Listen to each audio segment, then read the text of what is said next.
it gives me great pleasure to start the day off to introduce you to Ade Adepitan. He needs no introduction, and he's really going to launch National Naidex with a wow. Ade.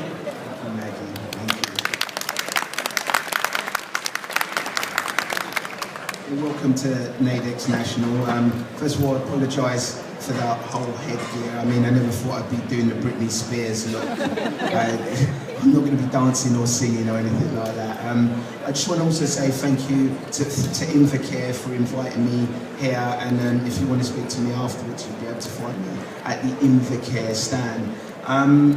You know, the last time I came here, I mentioned it earlier, or the first time I came to Naidex was many years ago, and I came to get my first, well, it was my second basketball wheelchair, and I remember at the time chairs were really expensive. They still are now, and my coach at the time said to me, you know, if you can raise half the money, then we'll find the other half. And I remember pushing around really wide-eyed, loving all the gadgets, because, you know, that's what this place is all about for me, testing out and trying new things. And, you know, I found the chair that I wanted. It was called a Swift.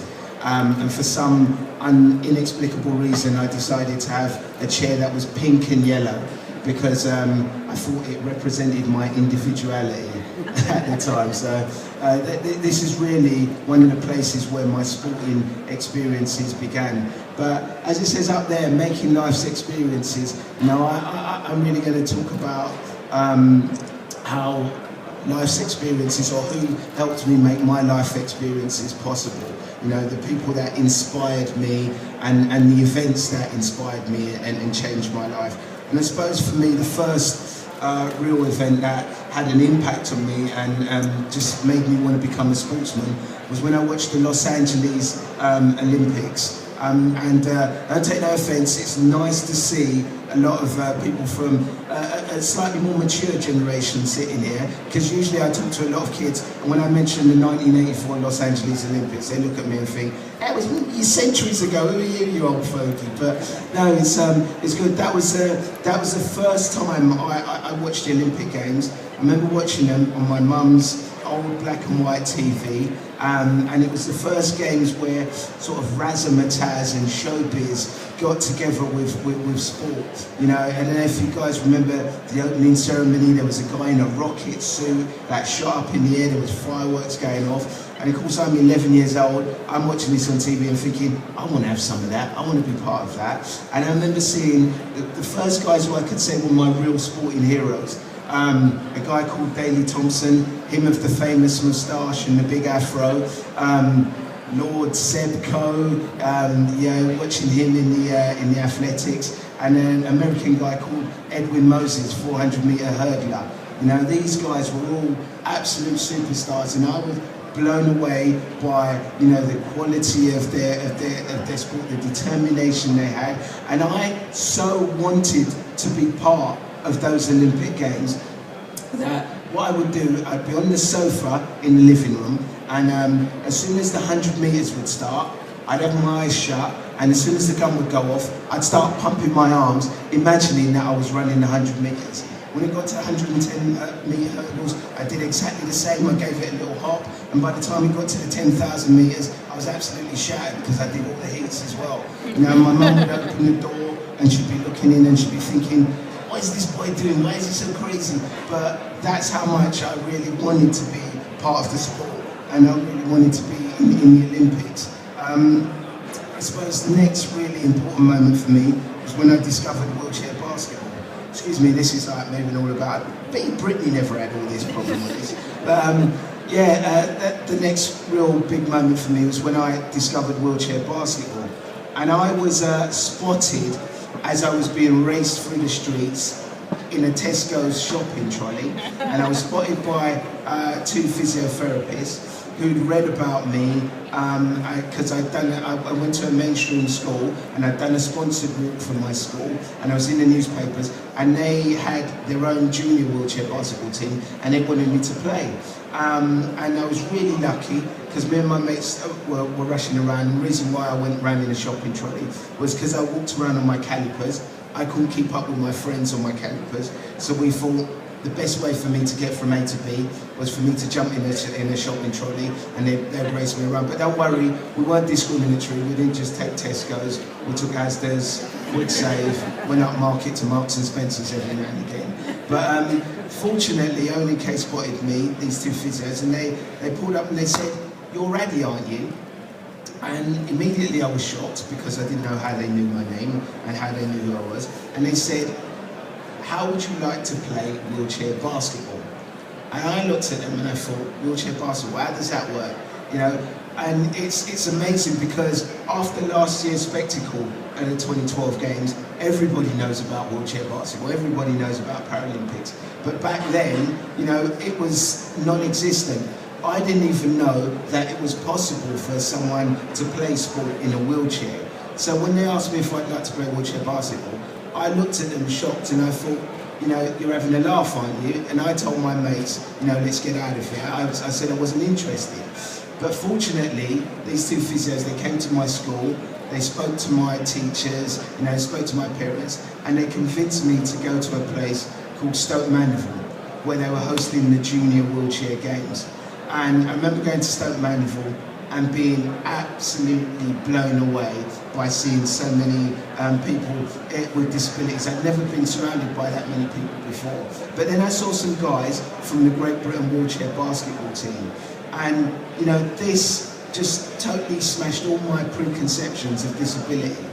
I was expecting to see them in old, beat-up ministry chairs, you know, the type of chairs that you see in hospitals. I don't know if you remember a detective series on TV called Ironside.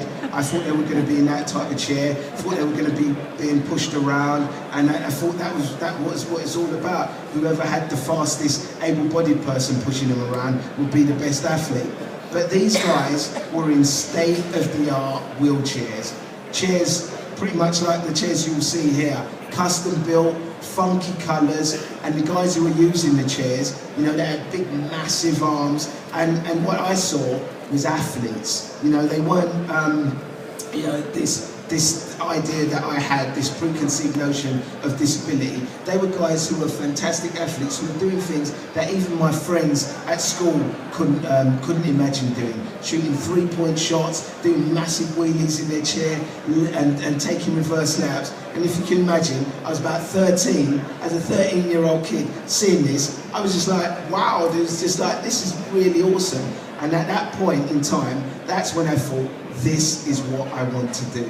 This is what I want to be. I want to be a wheelchair basketball player. And inspired by that, I went and spoke to Owen and Kate, the two physios, and asked, how do I get my hands on a basketball wheelchair?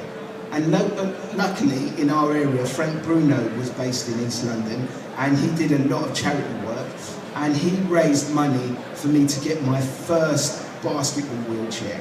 Now, it probably means nothing to you because I don't think this model's made anymore, but my first chair arrived and it was called a Chevron 700.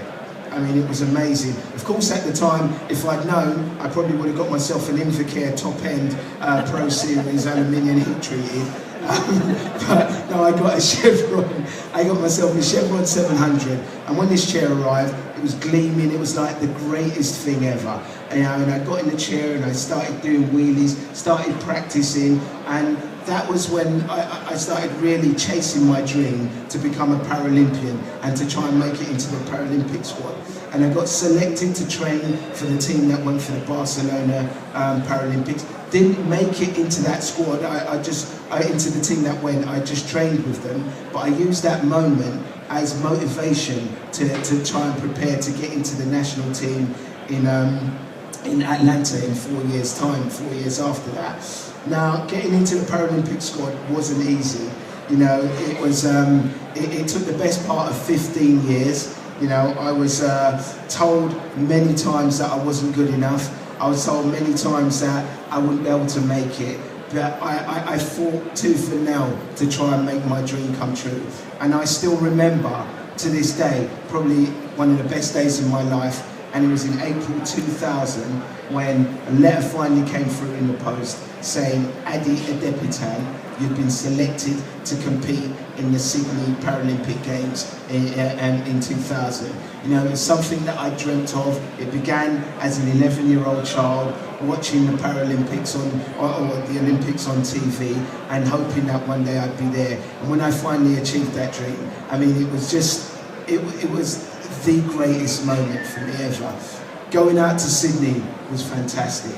You know, the opening ceremony, we all saw the spectacle of the opening ceremony last year at London 2012. Well, for me, my London 2012 was Sydney. Yeah, I remember sitting in the tunnel with Team GB, one of my teammates who'd been to 2 Paralympics beforehand, and I said to him, you know, what's it going to be like when we go into the stadium? What's it going to be like? And his name was, this guy was called Steve Kane. He'd been to a few Paralympics before, and he was like, Ade, no worries, mate, it's all right. I've been to loads of Paralympics. It'll be fine. You'll go out there. There'll be a big crowd cheering you. He said, I'm going to be nice and relaxed and chilled out. He said, you might be a little bit overwhelmed. And I was like, okay. And then on the tannoy, they made the announcement and they called for Team GB to go into the stadium. We pushed into the stadium, looked up, 110,000 people were just cheering us. And my mate Steve Kane, who'd been to the 2 Paralympics prior, who said he'd be chilled out, I went to look for him to say, Steve, this is amazing. And Steve was over by the crowd going, yes, come on! You know, absolutely losing it. This was a man who was like saying that he was going to be chilled out. But even for the most experienced person, you know, the Paralympics and the spectacle of the games is enough to inspire you and just send anyone crazy. I mean, I'm sure you all enjoyed what we saw last year. Now, it was a fantastic games for me. We went on to play in front of 19,000 people. We played Team USA for the bronze medal match, lost in the last second to a shot from the halfway line to a good friend of mine called Paul Shorty, who made a big shot. But I mean, just actually having the opportunity to go to the games and to see what it was like, for me, was just really brilliant. Now, I went on after this to go to a World Championships. I captained the Great Britain team. We won a silver medal in Japan in 2002. We went on to win a bronze in Athens in 2004 and a gold at the Paralympic World Cup. So, you know, I managed to fulfill all my dreams. Now, it's been said many times before that the 2012 Paralympics were a game changer when it comes to disability sport. And growing up, most children looked at able-bodied athletes as their sporting heroes. But now, because of 2012, I think as well as Olympians, you know, our young disabled kids and young kids all over the country are looking at Paralympians as their heroes. You know, and I think one of the biggest legacies of London 2012 is that if you have a disability, you know, you're no longer looking at your impairment as something that can hold you back. You know, after seeing what we saw last year, that people with disabilities can be heroes too. You know, I think it was an absolutely fantastic moment, and it still feels quite surreal for me that I was part of it. You know, in Sydney, when I went to the Sydney 2000 Games, I met Claire Balding for the first time, and if somebody had told me back then that 12 years later I would be hosting the Paralympics on Channel 4 with Claire Balding, I would have thought they were crazy.